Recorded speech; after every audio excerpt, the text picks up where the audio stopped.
All right, so shall we begin? Namaste and welcome, Brother Desmond Clark, to the Experience School Convos with inspirational and best-selling authors. It is a pleasure having you with us to discuss your book, Principles of Winning. Oh man, it's a pleasure to be on. Thanks for bringing me onto the platform. Excited Thank for it. You are welcome. As you know, every Sunday at 1900 hours, we have inspiring authors from all over the world, from three genres of books, basically self-help and personal development, personal transformation books, books like yours, which talk about winning, etc. Then biographies of true heroes and autobiographies. That is the Mhm. second genre that we focus on. And the third genre that we focus on socio-political issues or books that are dealing with geopolitical issues, etc. So that is what we do every Sunday on the Experience School Convos with inspirational authors. So pleasure having you on board with us. Thank you. So tell us, we have of quite a few people who will be joining us on Facebook Live, and we welcome all of them who would be looking forward to learning from your insights and from your journey as a NFL 12-year Hall of Famer and a living legend. So tell us, to start with, if we had to kind of know more about you right from childhood to now, if you had to take the next 10 minutes to just walk us through your journey through the several struggles and hardships that you faced in your life to where you are now. Over to you, Desmond. 10 minutes. 10 minutes. So um, I started right here, Lakeland, Florida, and right here where I'm sitting at right now. So uh, born and raised here. I have three brothers. My mom unfortunately passed back in 2015, but my father's still here in Lakeland, Florida. And I had a rough. At the time, I didn't know it was rough, but I had a rough upbringing.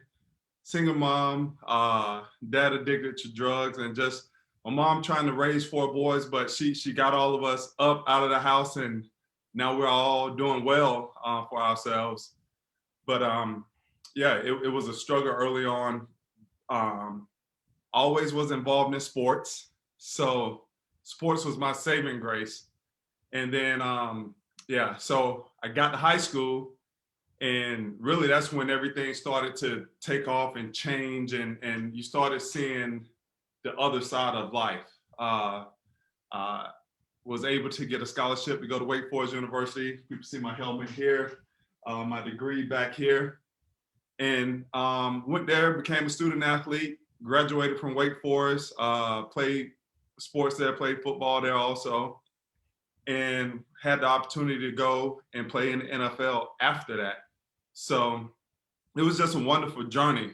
Uh, then I was drafted in the sixth round of the 1999 NFL draft with the Denver Broncos. Played 3 years out in Denver, 1 year in Miami, and then I played my last 8 years in in um, in Chicago. So just a great experience. But that whole journey that I'm talking about, I learned so many life lessons within that journey.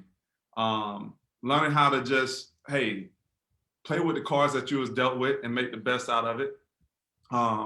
Had some great, outstanding, wonderful coaches. My coach Jays, Coach Jones, Coach Jackson, Coach Joyner, Coach Joe. My middle school, high school, my middle school and high school football and basketball coaches.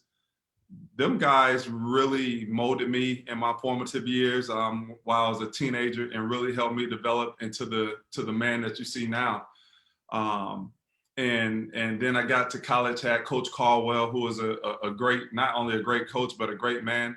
And then playing in the NFL for great coaches like Levy Smith, who's not only a great coach and a great man. So I've been blessed throughout my journey to have great leadership within my life. And I don't think, I know I wouldn't be here if I wouldn't have had that great leadership in my life throughout my journey, all the way from Little League with coaches in Little League. And then my mom was always the rock. And, that's my picture right there of me in high school, basketball, my senior year of basketball. She ran in and just made it in time for that picture. So that's one of my favorite pictures. But I could truly say that I sit here in front of you and everybody else here on Facebook because of the time, the effort, the investment of resources by not only people in my family, but people throughout the community that seen something in me. Like my third grade teacher, Mrs. Wright, they seen something in me and they wouldn't let me fail. So it's more of a team effort, I would say, that helped me get here. But you know, we're here. And what was childhood like? Like I said, childhood was good. I mean, we did the normal things. We played outside. We were little boys playing sports out in the park. But it was rough at the same time. You know, we didn't have a lot, but we had enough.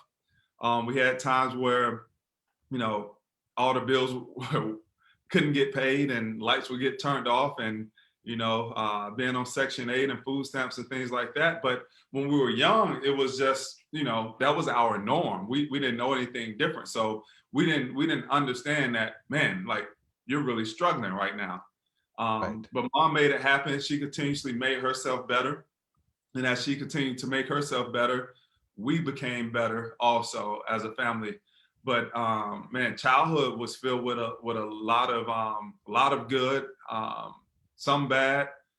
But growing up with two older brothers and one younger brother, I couldn't have. I wouldn't change it. I wouldn't change anything about it because all those experiences helped me to be who I am, and those experiences that I could give to other people. I mean, it helps them see things from a different perspective, which I believe helps get them past over the hump, or like I say, from transition from goals to accomplishments. And what was the defining moment? What was that moment of epiphany when you knew that you want to become a football player? I knew that I wanted to be a football player the whole time. I didn't always, I wasn't trying to say, oh man, I'm playing football to go pro. That was never the thing. So you played to enjoy the game, is what you're saying? Yeah, I love the competition of it, and that's what it was about for me early on. And then once I did get to the NFL, it was after my junior year of college when I really felt like, man, I could play at the next level. I could play in the NFL. But until then, I wasn't really thinking about the NFL. I was just thinking about competing, against the people who were on my team and the people who I had to play against, on the other side of the field. So yeah, but once I got to the league, then it became competition all over again. How can I be the best player that I can be, the best version of myself, and contribute to the team? And then also, how can we beat our opponents? So it's always really been about the competitive nature of the sport within yourself, and then against the people that you're competing with against. Very nice. The funny thing about competition is that it can either make you win-win, win-lose, or lose-win. Which paradigm do you think you developed while being very competitive? It's definitely a win-win. Like in sports, it's definitely a win-lose. I gotta win. You got somebody gotta lose because they're keeping score, right? Right. But in life, it's definitely a win-win. One of the principles that I talk about in my book is the relationships, right? Having powerful relationships. And my mom used to tell us all the time, as long as we have us, we have enough. And as I got older, us became bigger. Us became, people who I ran into and who I befriended, and I wanted to make them part of that us family. Right. So I have the belief that, you can run far, you can run fast by yourself, but you can run farther with a group, because that group is going to continue to hold you up, lift you up, give you energy. And so it's always win-win. How can we make this a win-win situation? What can I help you get out of this interaction that's going to be of value to you? And then how can I create value for myself at the same time? I think if more people look at life that way, where, hey, let's find out where we have the synergies at. And, 1+1, then it doesn't equal 2. 1+1 could equal, 7, 8, 9, 10. If we do this the right way and we all come into it with that win-win mentality. Right. And that's a very important mindset to develop, which is rooted in the concept of fairness. And I like what you said, that old African proverb that alone you can run faster, but together you will run together and run further. You'll go much more further, right? And I've always felt this, that whether it's competitive sports like athletics or team sports like football, basketball, etc., there is a paradigm of win-win even when you're competing with the other team. And what they always say about champions is that champions don't compete with others, you compete with yourself, right? And it's like, to just give you a simple example, I happened to meet Usain Bolt around 2014 or 15 when he came for the marathon to Bangalore, and I said, Usain, aren't you worried that somebody will beat you someday? And he said, I know that. And I'm prepared for that somebody will beat me someday. But that's not going to stop me from saying one more nanosecond less the next day, right? Because I'm still competing with myself, and it'll only help me to become better. That somebody beat me, so I have to try harder, right? And then finally, when he was beaten, I remember this was in 2017 or 18. I forget the name of the chap who beat him. That man ran his whole race, beat Hussein, and he turned around and he came back and he went on his knees and he said, Hussein, you inspired me. And I said, what an exit, right? Now, that's what I always try to explain in the leadership coaching, that even when you're competing with the other team, you can still have a win-win mindset. It's like, may the better team win, because you can't win all, because winning and losing is a part of the game. Which reminds me of what Coach Wooden said, Coach John Wooden, who was one of the top basketball players. You played basketball earlier. He was a player and then a coach. And most of the basketball players that he coached always say he never taught us basketball. He taught us life lessons. He taught us team lessons. He taught us interdependence. And one of the things he used to always tell them before the game is, it doesn't matter if you win or lose. At the end of the game, ask yourself one simple question. Did you put in your best effort? And if the answer to that is no, even after you won the game, then you have some serious thinking to do. What are your thoughts on this? Yeah, I talk about a lot when I'm out speaking about just having self-motivation, right? Right. Especially when it comes to in a job atmosphere, in a sports atmosphere, the best that you can do is to present your best self at whatever interaction, whatever thing that you're doing. That's the best that you can do. You can't do no better than presenting your best self. So that's always the goal. And Coach John Wooden was right. The scoreboard is irrelevant. Right. It's irrelevant when it comes to, am I going out and am I putting my best foot forward? And you know what? At that point, if you can say yes, and the scoreboard reflects that, hey, I didn't win. Right. You can walk off with your head up, but knowing that you have more work to do with yourself to get better if you wanted to reflect on the scoreboard. But it's all a interpersonal type of spirit of did I give my best effort? And I see a lot of this, especially with younger athletes, and I coach high school here also. They're still trying to understand about what it means to give your best effort. Right.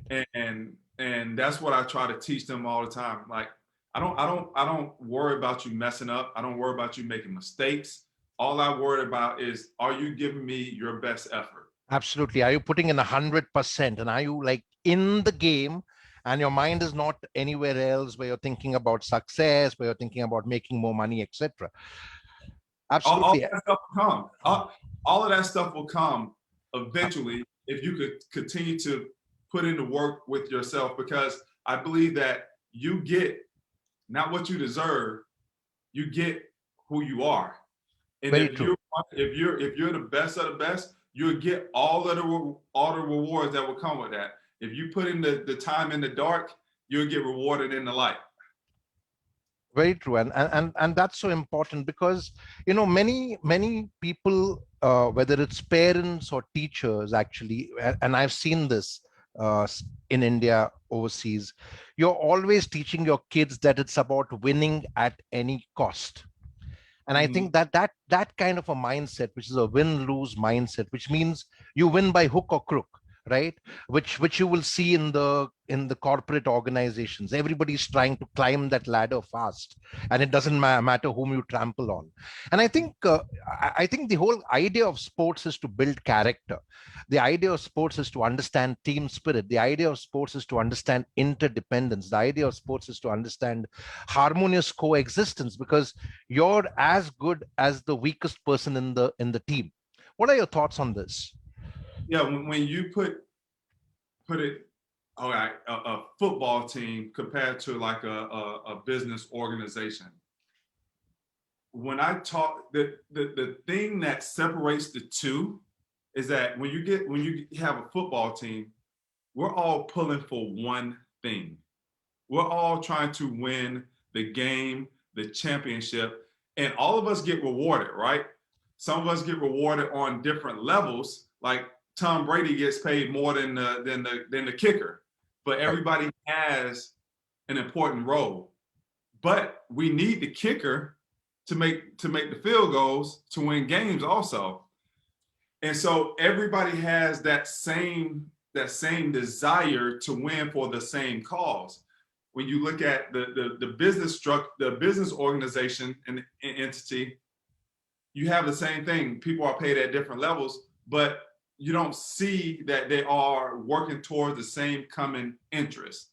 Right. And that's why that's why you have some employees that's happy, some, I mean, it's all over the place. And usually especially here in corporate America, um, when that company wins the championship, the people who like did all like the work, the grunt work, they don't see the reward.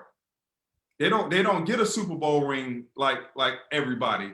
They didn't get the million. They see the executives getting the $1 million bonuses and things like that, and we got extra 2 or 3 days off. That's all we. So that's where you see that dissension in the ranks when you look at the corporate and the business structure, as opposed to in a sports structure where everybody is playing for it and trying to accomplish the same thing. And at the end of the day, that if we win the championship, the whole team get the ring. In the playoffs, we all get the same amount of bonus checks in the playoffs. It's the same for everybody. So I think that's where, like you were saying, it's got to be more of a, hey, we win together type of atmosphere. Not, hey, I'm gonna do my thing.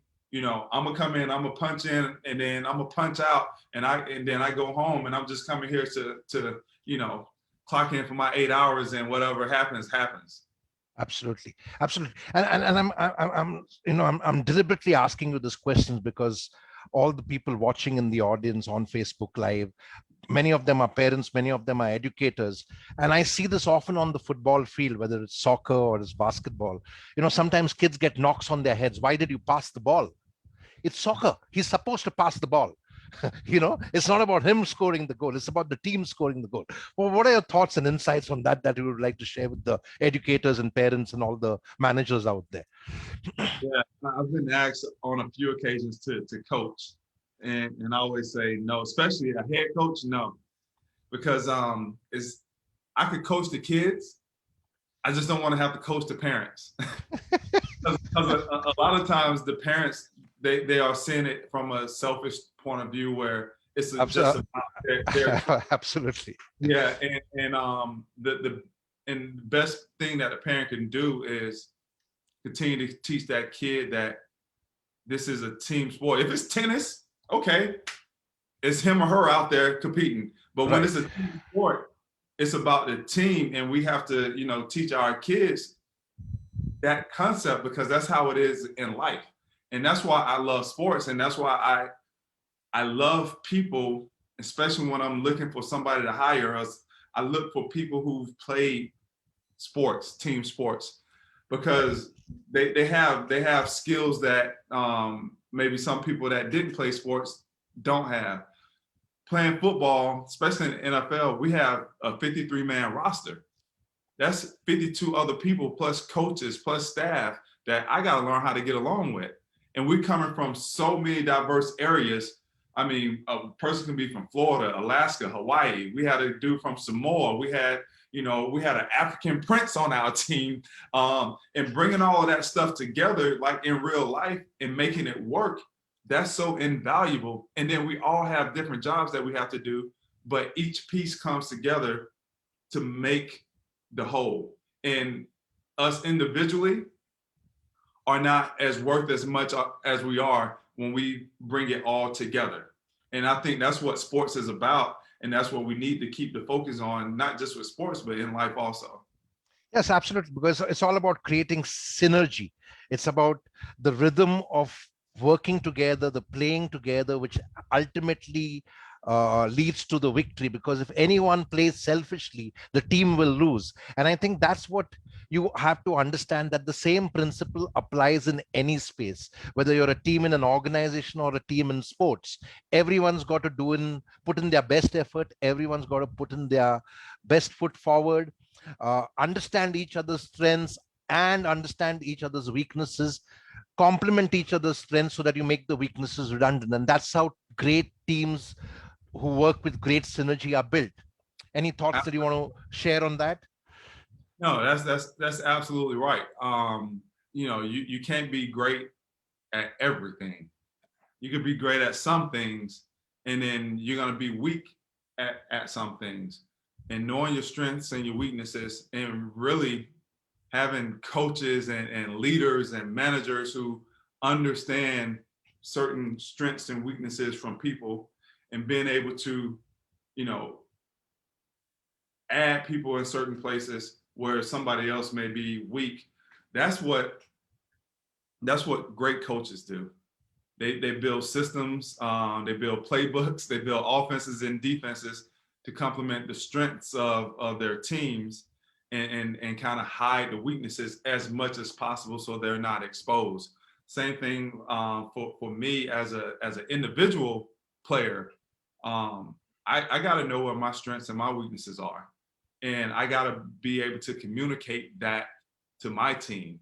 I got to be able to let them know, hey, when it comes to this over here, I got this. But Right. these three things over here, I need help with. I need a double team over here, or I need somebody to come and to help me to write this, or be able to expound on certain things where I may not be as educated, or I may not be as strong in a certain place. So it's just so amazing when people have that mindset of team, of Absolutely. synergy, And and that's very essential, because alone you can do that much, right?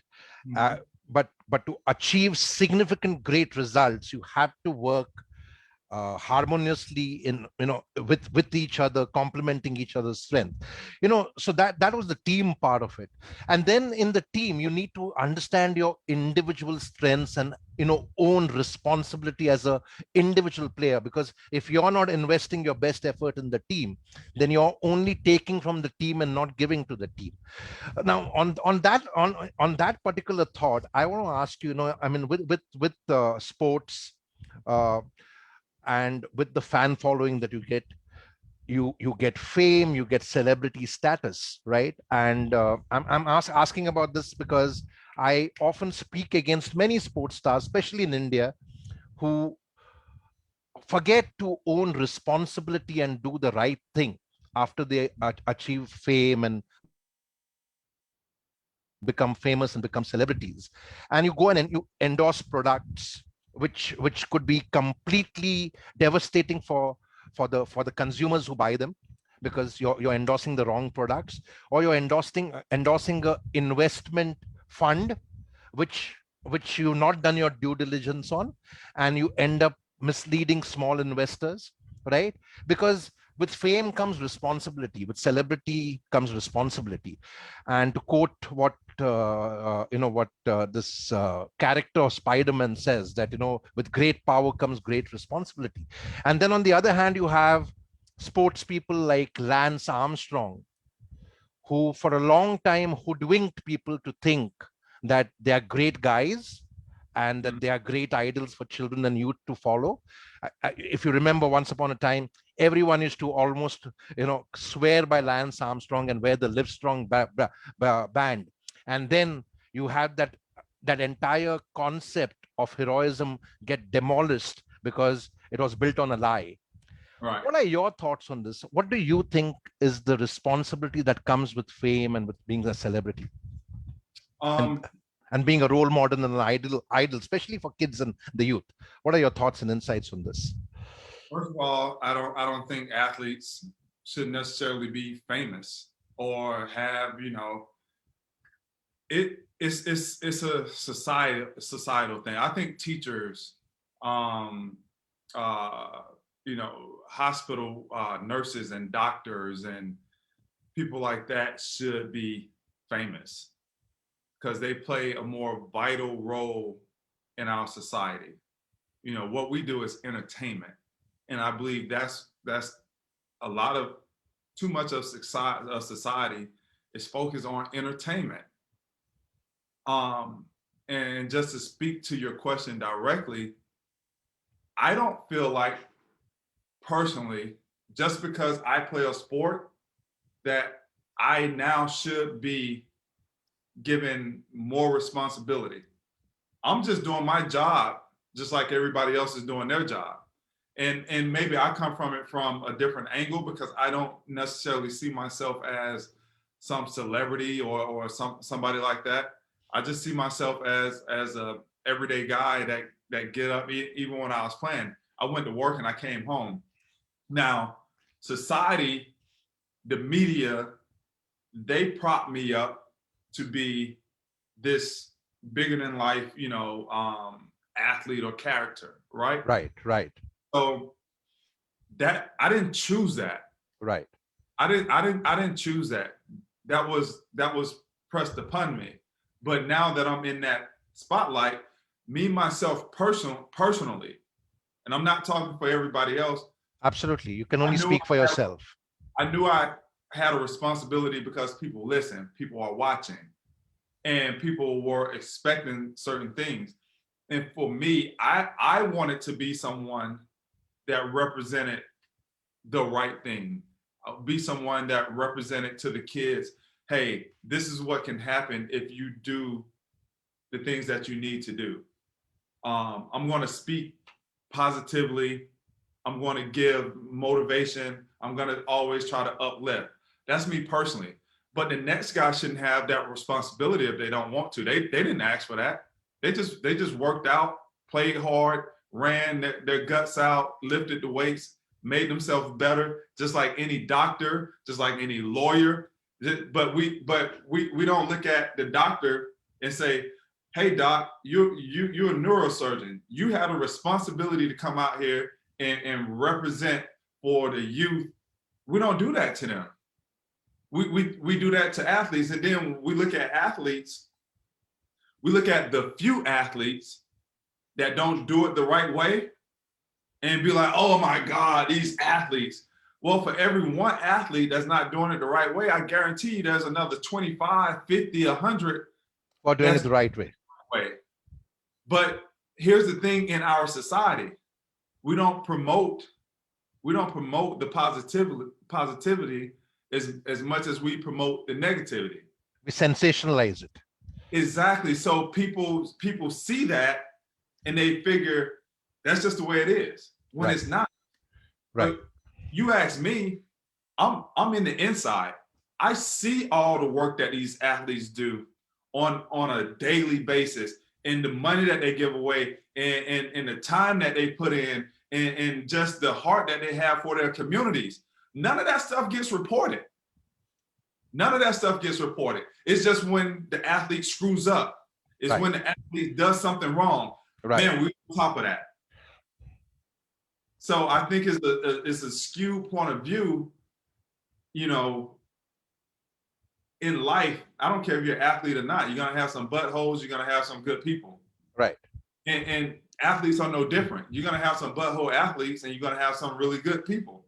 Right. So Absolutely. we're no different than the rest of society.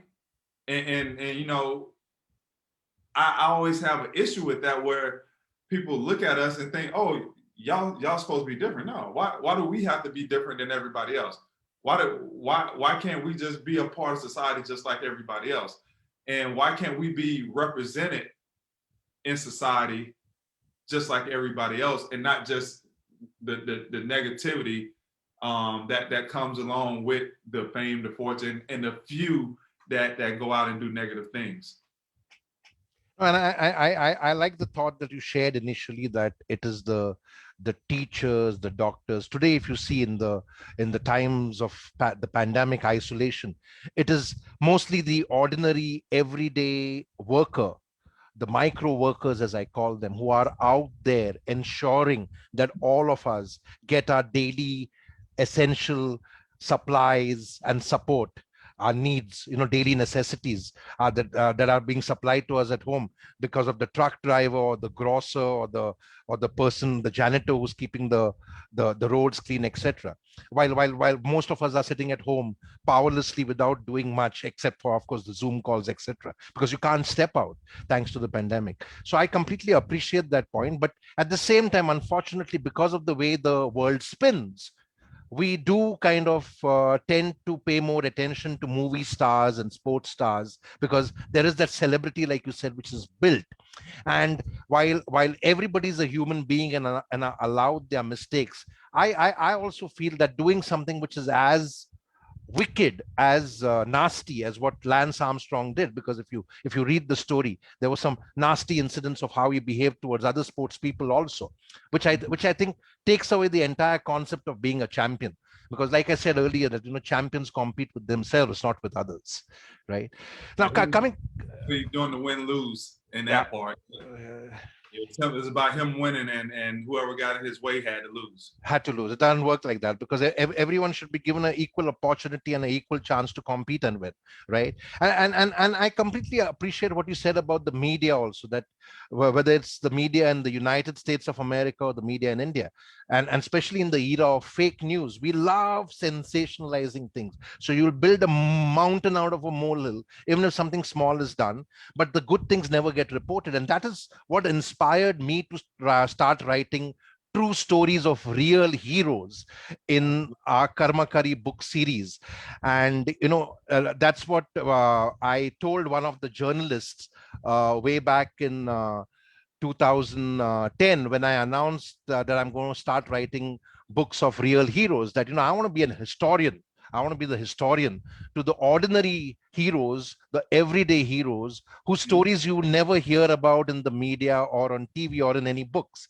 And I think they are the people who are making a difference, whether it's Dashrath Manji, the man who moved a mountain, or Subhashini Mistry, a domestic house help who's built a huge hospital to provide free healthcare for the needy, or Lakshman Singh, who's a boy who's never gone to school or college, who's transformed over 500 villages from wastelands into wetlands. And I was asked by the same journalist that, I don't think anybody will buy your book, and it won't work. Why don't you invest your time in writing about movie stars or sports stars? And I said, frankly, except for a few sports stars who have inspired me, there are not too many. And one of them is a chap called Pulela Gopichand, who's a badminton player, international badminton player from India, and now a coach. And he's given the country 7 champions on his own cost. And I said, yeah, I want to write about him someday. But these are the ordinary people who are making a difference in our world every day, and that's what inspired the Karmakari book series for me. And over time, we've kind of profiled several heroes in several of our books. Now, coming to your book, what was the inspiration that moved you to finally pen down a book called Principles of Winning, the 5 keys to create a standard of excellence? I mean, from being a player, NFL superstar, to now being a speaker and then penning a book. What inspired you to write this book? And do you have a copy of the book with you? I do. Yes. There's a copy of the book, and you see a whole bunch of them back here. Very Uh, nice. And for all the participants and audience, please, the book is available on Amazon. Please do buy it. Yes, Desmond, tell us about the inspiration. so the book started out as a keynote presentation called Okay. Principles of Money, and I started giving that. I wrote that keynote presentation back in 2013 or 2014, and over time, I gave that presentation so many times. And it was in October of 2019 when I decided that I wanted to go into full-time speaking, speaking and coaching, and I needed a platform. So I said, why don't I take my story, which I'm telling on stage, and put it in a book and let that be something that's not only a platform for me, but it's also something that can inspire others from hearing about my story. I had a young guy just text me. I spoke a few days ago, and he texted me. He was like, "I'm reading your book, and it's helping me get through some of my stuff. I love your story." And that's what I wrote it for that person that's going to read it and be inspired, and let that be the spark to their fire. That was my hope. That was what I wanted to do with it, and luckily I've been able to inspire some people with it. But like I said, it really started off as a keynote presentation that I gave on many stages, and I said, let me expand it. Let me tell the entire story, because right, it's like on stage. I'm the movie on stage, and we know that the book always have more details than the movie. Right. So I wanted to give people the book so they get all of the details, so they just didn't get the short version of the movie when I'm on stage. And man, it was wonderful sitting down and writing it and going through it and digging into all the stories and the experiences that I've had from childhood all the way up to when I wrote the book when I was, I think, at the time I was still 42 years old, and yeah, it was a great experience. Very nice. And what are the 5 keys to create a standard of excellence? Well, you got to read the book for that, Jerry. You can't give it away. No, No, no, no. I'm not asking you to give away the plot. I'm not asking you to give no, away no, no. spoilers. But just if you had to explain it in a nutshell, So like a the teaser. the 5 keys. So I look at these 5 principles, right, as the foundation to build whatever you want to build. Okay. So, you know, starting off with your name and your word. That's where it begins. What does your name and your word means to the world? Starting with your close surroundings and then to the outer world. What does your name and your word mean? What do you want it to stand for? That's where you need to start. At the end of the day, if you start with the end in mind, when somebody is giving you a eulogy, who is giving you a eulogy, and what are they going to say about you? What are they going to say that you stood for? What are they going to say who you were as a person? Let's start there. So now we know where we're going. We know who we want to be as a person. Number 2 is the principles of having strong relationships. Because now once you get yourself together and going forward, like you say, you can run fast by yourself. You can run farther with others, and you can do more with others. So now it's about building strong relationships, right? And I talk about how that is, how do you do that? And then you're gonna have some things where the relationships get strained, and how do you manage all of that stuff? And then number 3 is being committed to excellence. So now you got yourself right. Now you have your team. You know how to build your team. Now it's about being committed to excellence. What does that mean? How do you do that? What does greatness mean? And I talk about that. If you want to achieve greatness, here are the things that you have to do. And they're very simple and basic. But if things that are simple and basic to do are also simple and basic not to do. So, and then we go to being self-motivated after that. It's not about me competing with Jerry. And we talked about this a little bit. Right. I don't need to compete with Jerry at all. I need to be competing with myself. I need to be self-motivated. I I need to find how good I can be. I need to find that out. And once you get into that mind frame of just being your best self, man, now there's nothing that can really stop you. And then the last thing is having a passion behind a purpose. Right. Well, what are you doing it for? Why are you doing this? What are you trying to accomplish? What are you trying to accomplish? What do you want the impact to be? What's making you get up in the morning to want to go and do this? So when you put all of those things together, that's just the bedrock, that's the foundation, that's the cornerstone of you building whatever you want to build. Very nice. Excellent.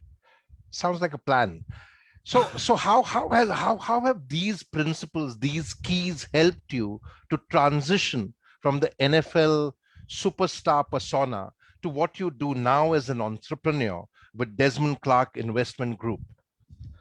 How was that transition, and what were the hardships that you faced along the way? What were the learnings along the way? I'm sure you won some, you lost some over there also. Do you want to share your experiences with us and for all the entrepreneurs who are watching? Yeah, I made a lot of mistakes as an entrepreneur, and more mistakes in particular when I was still playing football. And I didn't really understand what I wanted to do, like some of those things. What am I doing this for? I didn't answer those questions. And when I didn't ask myself, and when I didn't have these 5 principles all laid out in front of me before, I started to speak on this stuff, I made a ton of mistakes because things were not aligned. And really it just comes down to, for me, why am I doing what I'm doing?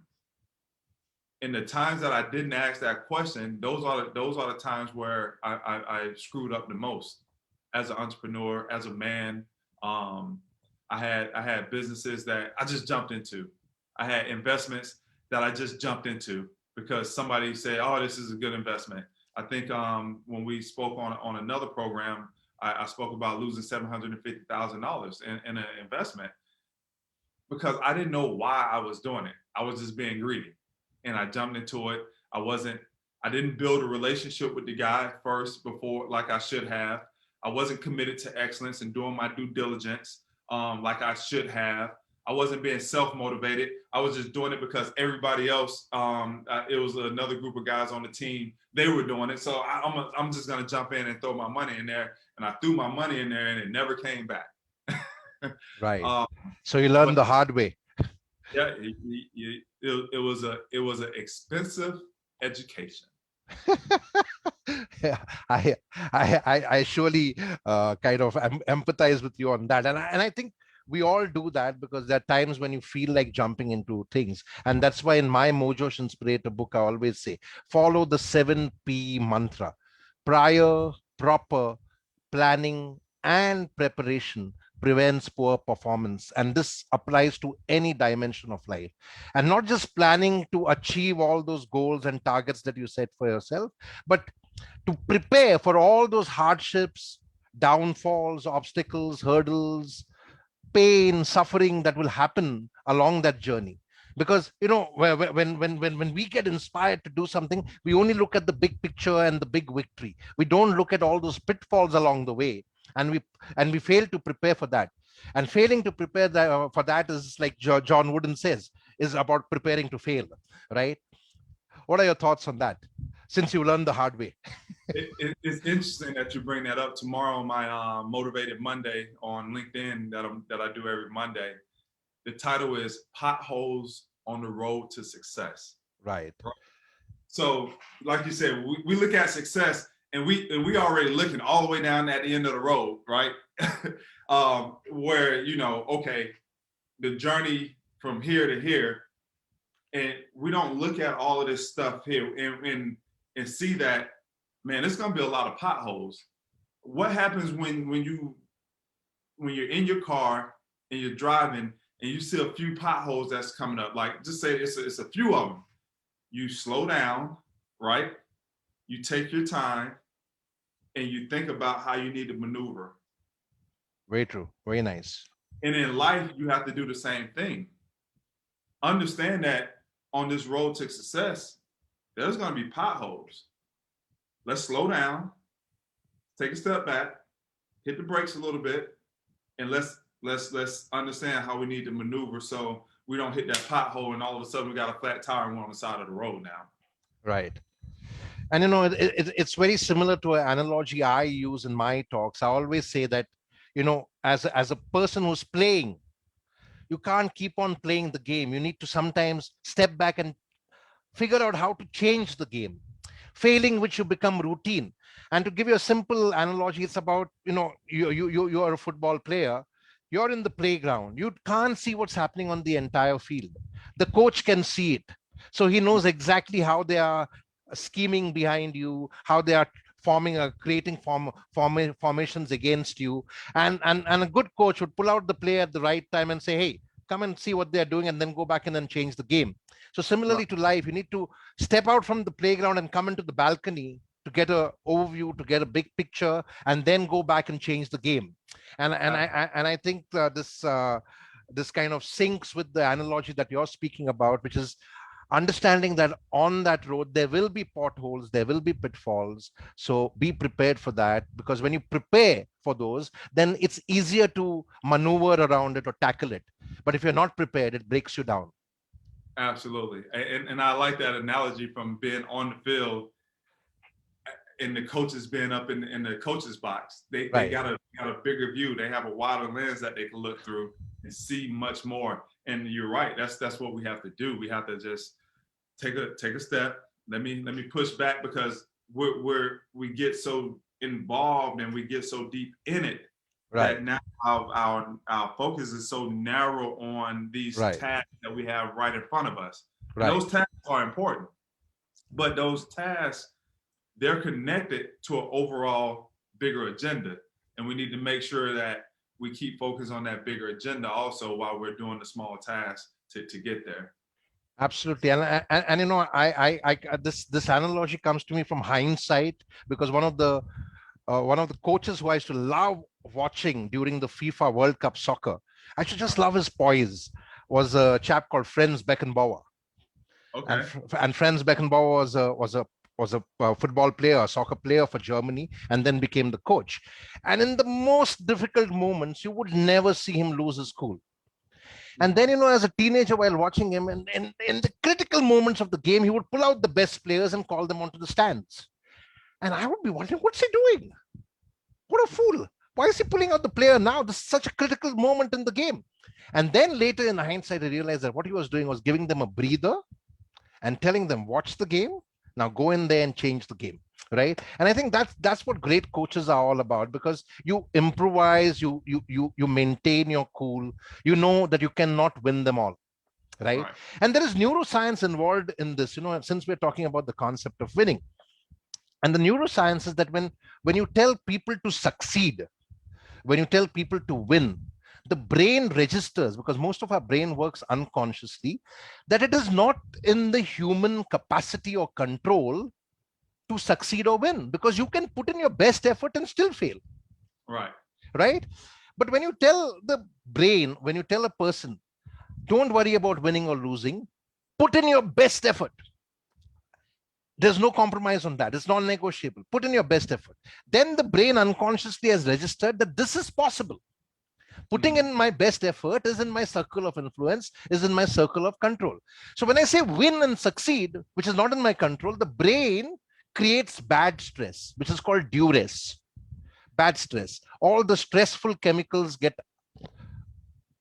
kind of, unleashed in our brain, get released in our brain. But when you tell the brain to put in your best effort, the brain creates good stress, what is called as eustress, good stress. So the stress is there, but it's not stress that the brain cannot understand that this is not possible. This is possible. Putting in my best effort is in my circle of influence, is in my possibility. So that's how the neuroscience of it works. I just wanted to share this with you and the audience, that it's interesting how Coach John Wooden had cracked this years ago, much before neuroscience had made that kind of progress. Oh yeah, no, it's interesting. I wanted you to keep talking because I was learning something here. And trust me, you know they say about great artists, they know they learn to steal. So I'm gonna steal some of this stuff No, no, from you. I've written this in my book, and the whole idea is that you share your learning as much as possible, so that Right. it benefits others. That's the best part about learning. That the more you share it, the more your knowledge grows, and research has proven that. And many people don't like to share their knowledge because they feel that people's dependence on them will decrease. That's absolutely bunkum, That's because that's backwards. The yeah, more the thing that I know about leadership, just from experience, not through books, and I've read plenty of books on leadership, but just from experience, is the way that you have influence is by offering value. Like, so if I'm coaching my girls' basketball team, the way that I'm going to influence them the most, they got to see value. I got to give absolutely, them that type of value, like where they be like, huh, that makes absolutely, sense for me. I'm going to gain from that. And now that I've given them value, just like you just gave me value with what you just said, now I want to know more. I want to come back to Jerry and say, all right, what else can you tell me about that? absolutely, Because and you just helped me out. You just helped me. So absolutely, can you help me some more?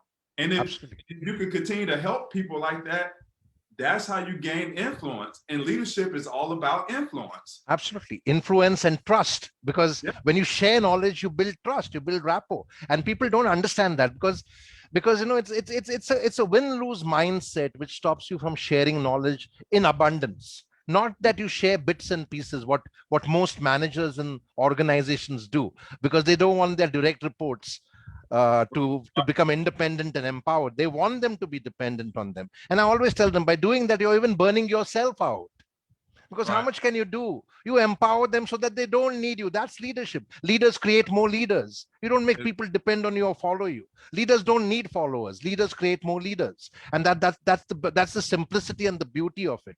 Now, you transition from a player to a speaker, and what you're doing through your keynote talks is actually coaching people and giving them insights and learning about winning, struggle, defeat, etc. And then now you are in a business which is a very critical business, because you're basically promoting insurance. Mhm. And it's a very responsible business again, because it's what many people are dependent on when things go wrong. Right. What Right. inspired you to get into this business, and what was the learning that you had to do before because I'm sure that by the time you got into this business, you'd burnt your fingers, you'd learn the hard way, expensive education, like you said. So what all did you do to plan and prepare to get into what you're doing currently? Well, just going back to, I first got into the financial business Right. because of losing, money, getting burnt for that $750,000. I said to myself, "Hey, I'm not a dumb guy. I got taken advantage of, but I can't let it happen again." And that's why I went and educated myself. I became a financial advisor, got my Series 7 and 66 license. And so I was working at a small boutique firm on the north side of Chicago, and they went through some transitions, and then I went over to Mass Mutual. And Mass Mutual is a more so of a insurance first organization, financial planning second. And that's when I learned insurance over at Mass Mutual. And the guy who recruited me at Mass Mutual, after 6 months, he had the opportunity to go and be the CEO in another state. And we had developed our partnership together. He wanted to bring me along, but I didn't want to leave Chicago at the time. So when he left, I had to make a decision about what I wanted to do. And that's when I was introduced to property and casualty insurance. And quite honestly, Jerry, my partner, my co-owner, she took me on when I didn't have any experience at all in the property casualty business. She said, this is what she told me. She was like, you didn't make it to where you at because you don't know how to work hard. She said, I know you'll work hard. I know you'll get it. Let's go. And that first year, Jerry, I'm telling you, it was baptism by fire. I got in there, people would call me because we already had clients. They would call me and say, hey, can you get me the loss runs for, and I'll be okay. Jerry, I had no clue what a loss run was. I had to go and look it up and then go and find it. But over time, it was a lot of nights that I was up to 2, 3, 4 in the morning just studying, just so I got my license. But when you get a license, that doesn't necessarily mean that you know what you're doing, right? So yeah, I passed the test, I got my license, but it took me a good year of just the experience of people calling, trying to understand, going through stuff, looking over insurance contracts, studying those things, and just having just to do stuff and figure it out. It took me a year to really get comfortable with where I'm at now and be able to advise people. At first, I was just taking orders, right? Now I'm able to advise people on, yeah, that's good, but maybe you should look at it this. Maybe you should have your deductible here.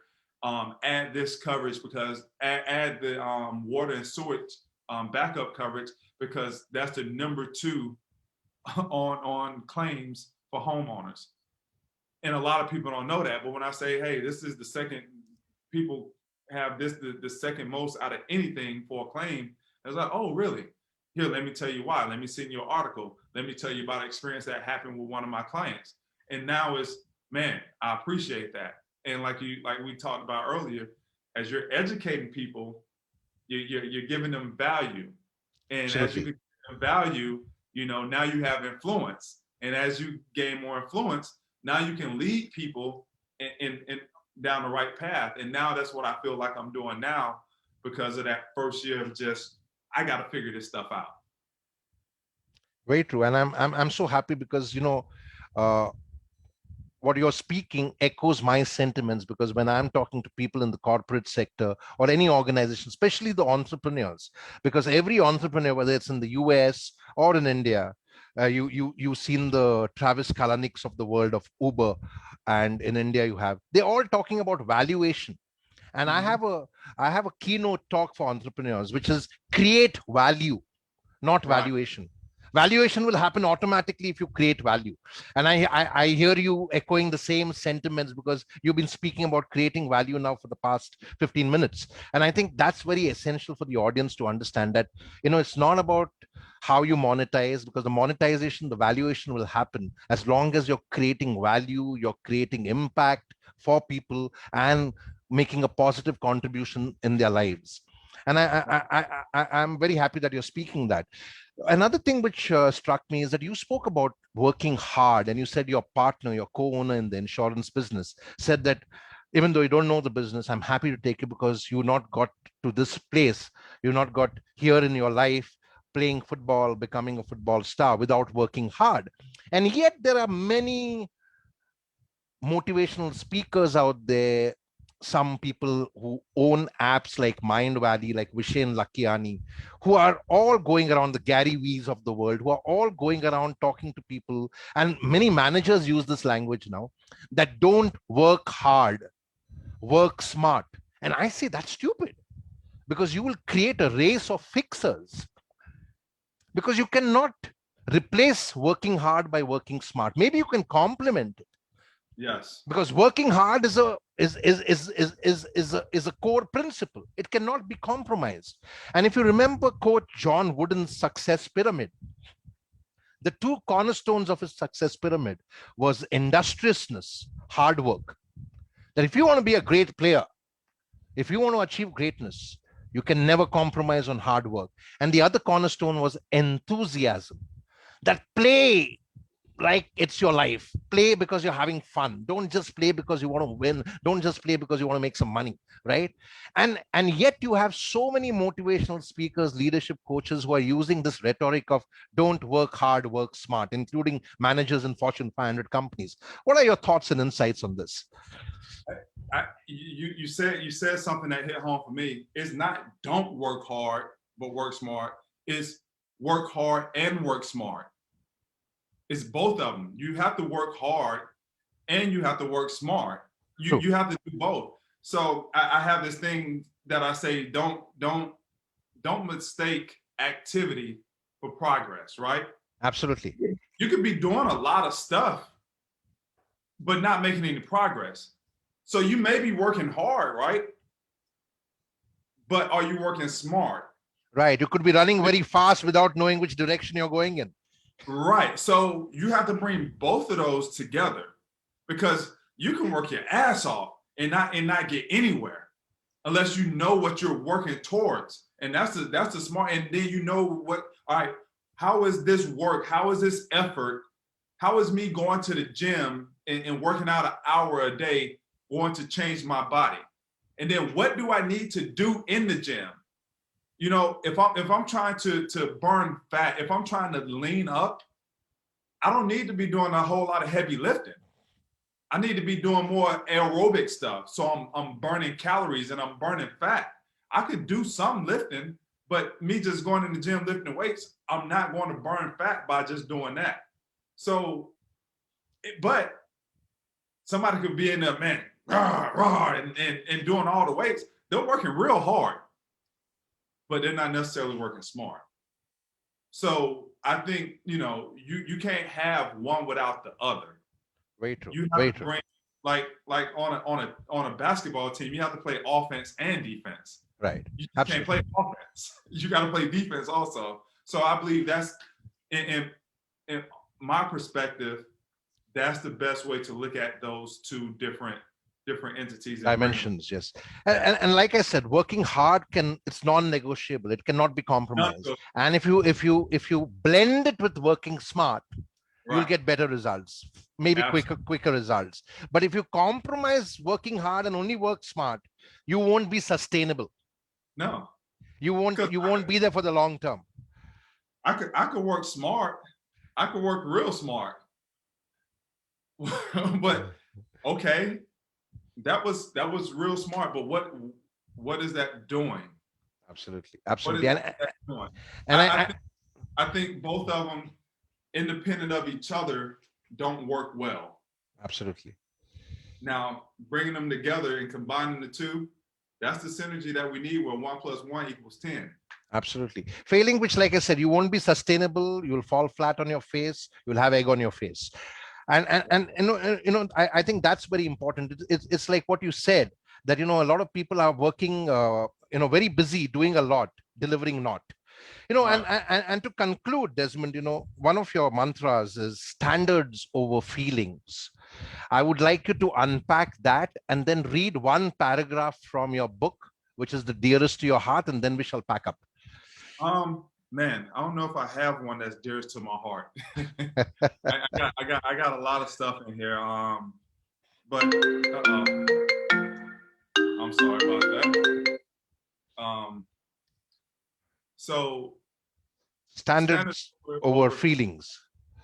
So here's what I mean by standards over feelings, right? We as humans, our feelings go up and down, left and right. And if we don't know how to control our feelings, which at different times we lose control of our feelings, and our emotions, just because we're human. Right. What I try to focus on myself, and from my experiences, what best serves a purpose for people is to have a standard about yourself Right. that you always rise to, no matter what the situation is. And when you look at situations, when you look at things that happen, when you look at whatever, what's your standard for doing this? What's your standard for interacting with people? What's your standard for parenting? What's your standard for your job? Because sometimes we just don't feel like it.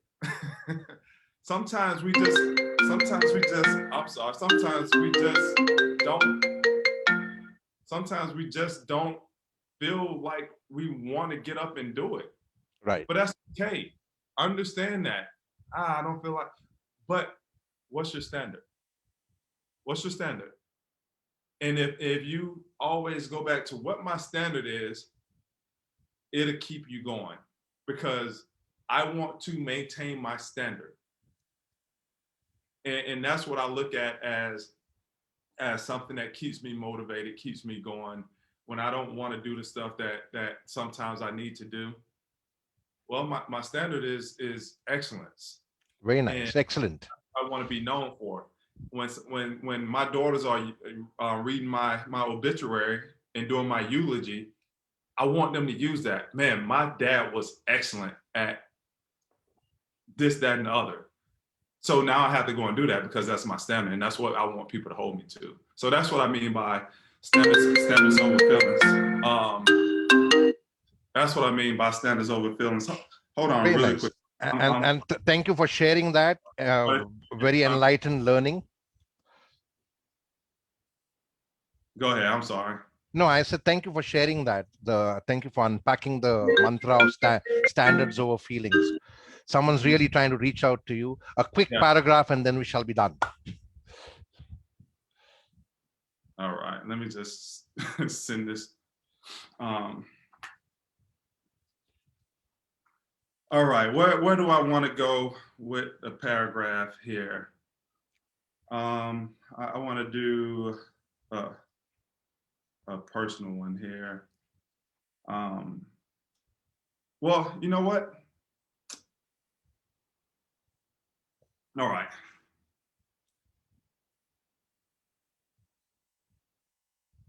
So this was a guy who I didn't know when we were like very, very poor and we didn't have much. And I didn't even know about this when I wrote the book. My first football coach was Jerry Odom. And here's a little paragraph about Coach Jerry Odom. I'm gonna read two paragraphs here. My athletic voyage started at the age of 6 or 7 playing midget football under Coach Jerry Odom. I was fortunate to have him as my first coach because what I remember about him primarily is how he made playing football fun. At such a young age, we aren't necessarily in the mindset to start learning life lessons, but what we do know instinctively is whether or not we like something. Who knows how my life would have turned out if Coach Odom had made me hate the experience of playing football. We respond differently as people to sensations of pleasure and pain. He made football pleasurable, and it made me want more of it. A quick side note to anyone who gets involved in coaching. They're very young child's youth sports activity. The process can seem chaotic, and while it feels more like herding cats than it does teaching anything, please remember that you're teaching something very important just by the quality of the experience you created and the energy you bring to every practice. Coach Odom did that for me, and you could do it for your kids and their teammates. And the reason why I like that is because it's, again, leadership. You know, for me, that's my first experience playing football. And as leaders, we are shaping a lot of people's first experiences to whatever. And that first experience is going to mean a lot.